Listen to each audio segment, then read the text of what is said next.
Hello friends, আজকে আরেকটি video নিয়ে এসেছি আপনাদের সামনে। আমার সামনে যে ফ্যানটি দেখতে পাচ্ছেন, এটা একটি এক্সজস্ট ফ্যান। এই ফ্যানটি না ঘোরার কারণে খুলে চেক করা হচ্ছে। আমার টার্মিনালগুলো খোলা হয়েছে, খোলার পরে সিরিজ লাইনের মাধ্যমে চেক করে দেখা হচ্ছে। এখানে দেখতে পাচ্ছেন হলুদ এবং লাল এবং কালো তিনটি তার রয়েছে।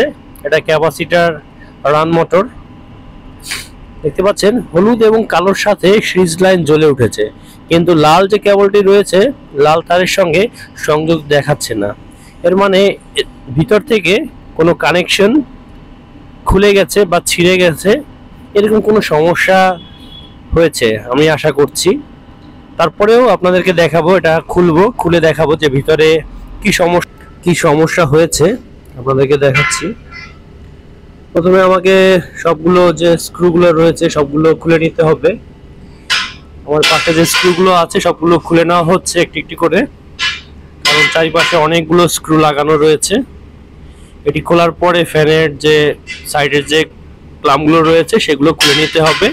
তারপরে ফ্যানের পাখা খুলে নিতে হবে। ভিতরে রয়েছে যে কভারের ভিতরে রয়েছে রোটর এবং কয়েলগুলো। এখন কয়েল কি কোথাও থেকে ডিসকানেক্ট হয়ে গেছে নাকি পুড়ে গেছে, খোলার পরেই আমি বুঝতে পারবো। একটি একটি করে খোলা হচ্ছে।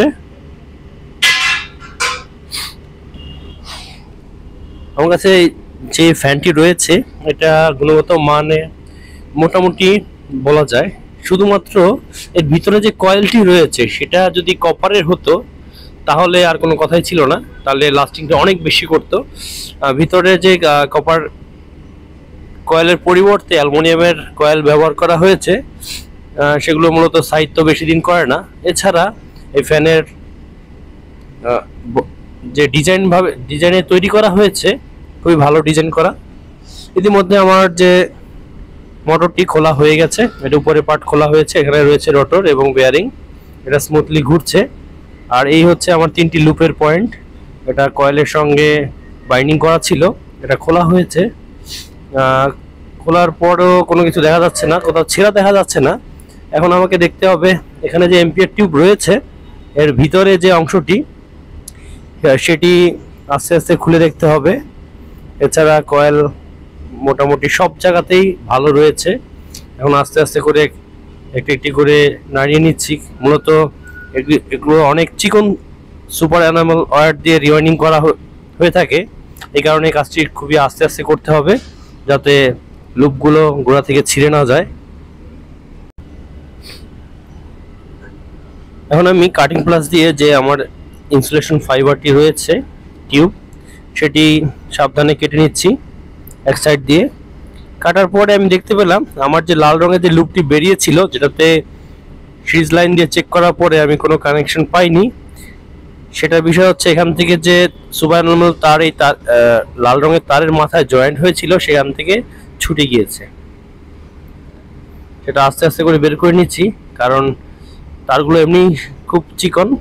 দেখতে পাচ্ছেন আমি বের করার সাথে সাথে আরটি তার, এখানে দুটি তার একসঙ্গে লাগানো ছিল লাটির সাথে, কারণ দুটি তার কমন হিসাবে এসেছে, দুটোই ছুটে গিয়েছে। এই কারণে আমার ফ্যানটি চলছিল না। এখন আমাকে আস্তে আস্তে করে সুপার এনামেল তারটি বের করে নিতে হবে এবং এই তারের সঙ্গে পুনরায় কানেকশন দিতে হবে। এটা একটু আস্তে আস্তে করতে হবে সাবধানতার সহিত, যাতে চিকন তার গোড়া থেকে ছিঁড়ে না আসে। ছিঁড়ে গেলে আমাকে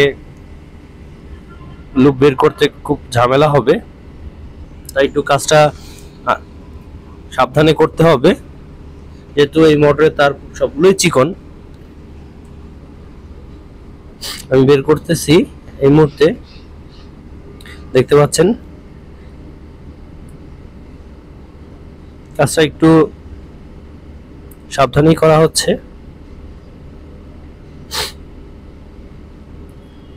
দেখতে পাচ্ছেন তারপরও তারটা বের করতে যাচ্ছে না। এই তো বের হয়ে গেছে, কিন্তু সাবধানতার সহিত করার পরও আমার একটি তার ছিঁড়ে গিয়েছে, কিন্তু একবারে গোড়া থেকে ছিঁড়ে নি, কিছুটা রয়েছে, সেখানে আমার জোড়া দিতে পারবো। এই কারণে বারবার আমি সাবধানতার সহিত কাজ করার পরেও ছিঁড়ে গিয়েছে।